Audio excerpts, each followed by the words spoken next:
Olá, tudo bem? Começando mais um vídeo, Diário do Aluno de Direito. Ontem, dia 15 de 5 de 2020, tive aula de Direito Constitucional 1.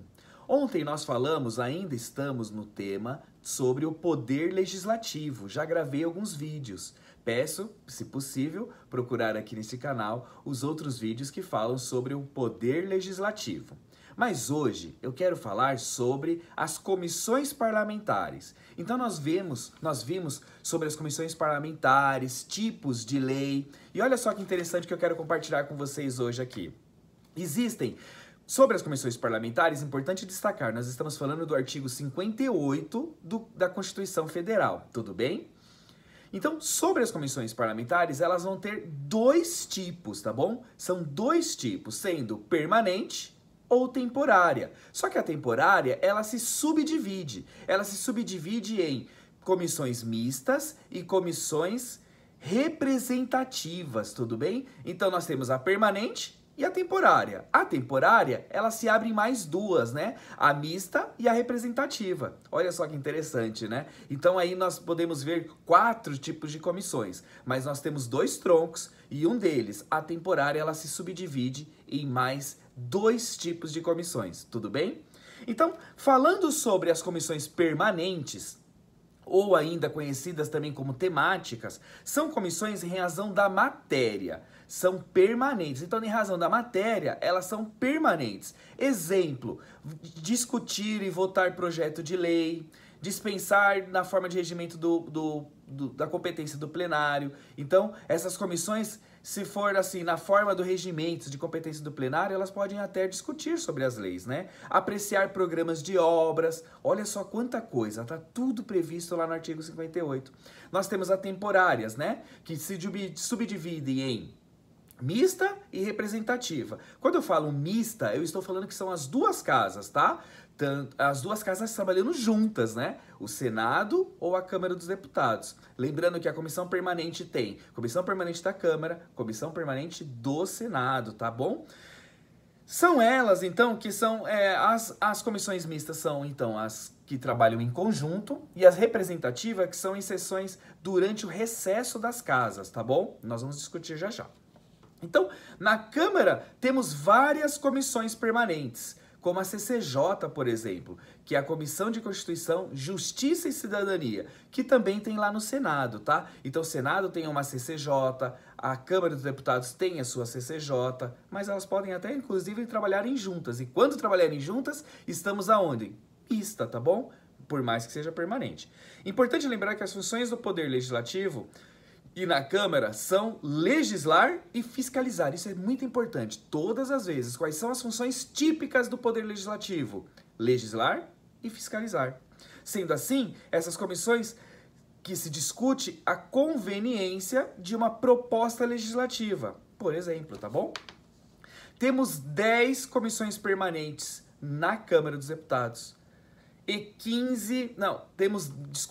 Temos 10 comissões permanentes no Senado e 15 comissões permanentes na Câmara dos Deputados, tá bom? Totalizando 25 comissões permanentes. Olha quanta coisa acontece no Congresso Nacional e que precisa ser divulgado. E aí nós caímos lá na questão de Constituição, onde nós temos os princípios sobre a liberdade, né? Liberdade de informar, liberdade de ser informado, liberdade de buscar informação, né? Olha só, então acontece muita coisa lá no Congresso e que precisamos buscar informações, tá?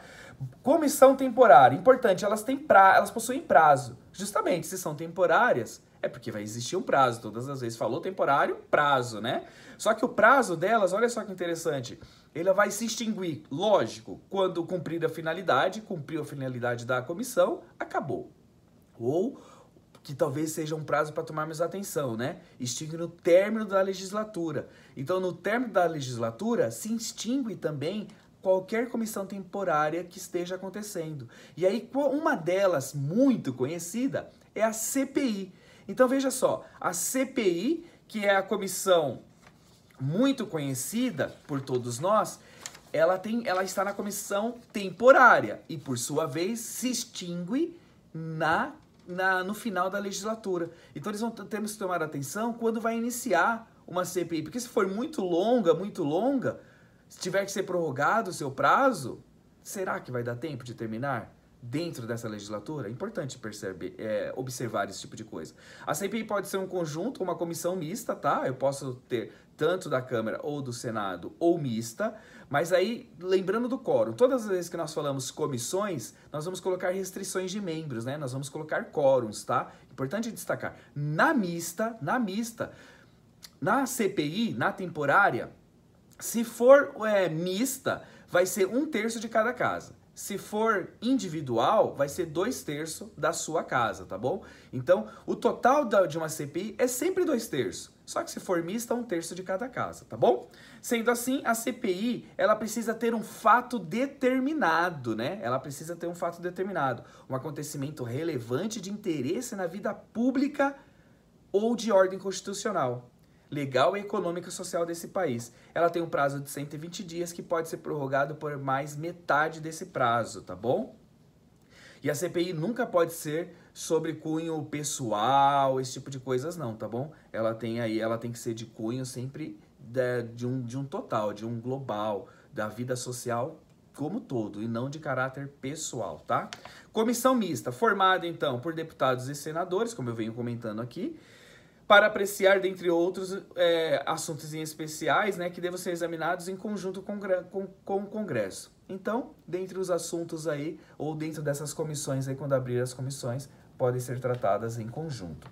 Comissão representativa, essa é interessante. Ela acontece no momento de recesso do Congresso. Então, quando o Congresso está em recesso, tem a comissão representativa.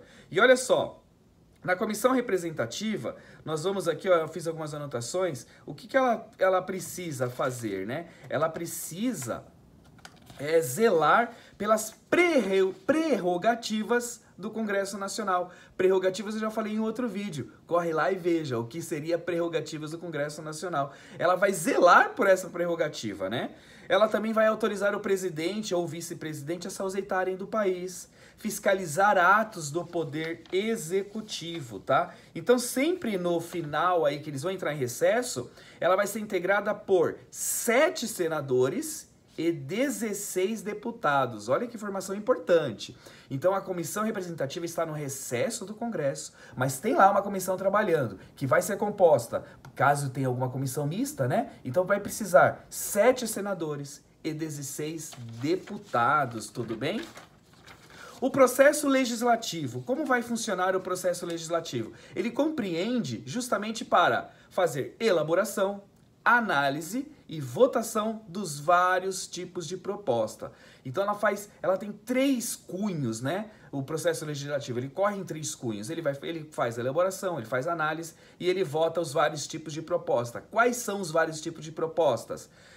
Propostas de leis ordinárias, medidas provisórias, emenda à Constituição, decretos legislativos, resoluções, entre outras coisas. Esses tipos de leis, já eu vou fazer um outro vídeo, para não ficar esse vídeo muito extenso, e dividir também os conteúdos, tá? Que eu vou falar tipos de lei. O que seria, então, proposições? Importante, a gente sempre ouve falar proposições dentro desse processo legislativo, são as proposições. Segundo o regimento interno na Câmara dos Deputados, proposição é toda matéria sujeita à deliberação da Câmara. Então, toda vez que nós falamos que está sujeita à deliberação da Câmara, estamos falando de uma proposição, tá bom? E aí está previsto no artigo 59 da Constituição. Então, nós temos proposições, né, que são propostas. Proposta de emenda constitucional à PEC, proposta de lei complementar, projetos, né? Projetos de... Então, proposição é proposta, projeto, tudo isso é proposição. Proposta de emenda à Constituição, projeto de lei complementar, projeto de lei ordinária, projeto de decreto legislativo, projeto de resolução e medidas provisórias. Quanta coisa acontece no processo legislativo. E como eu faço para acompanhar, então, uma tramitação de proposição. Como eu faço para acompanhar uma tramitação de proposta? Como eu faço para acompanhar uma tramitação de projeto de lei? Olha só, dentro do Senado, então, existe um portal do Congresso, né, que você pode acompanhar. Então, a tramitação ou qualquer tipo de projeto de lei ou proposição na Câmara dos Deputados pode ser acompanhada em detalhes no portal da Câmara ou via e-mail, tá? Então você entra lá no serviço de acompanhamento de proposições e você vai procurar o que te interessa e vai acompanhar os detalhes, o desenvolvimento, o passo a passo dessa proposição, já que proposição é proposta, projeto, né? Então quando eu falo proposição, eu estou falando num todo. Você vai poder acompanhar em detalhe o que te interessa. Acompanhe também o próximo vídeo que eu estarei falando de tipos de lei. Obrigado e fico por aqui e até mais!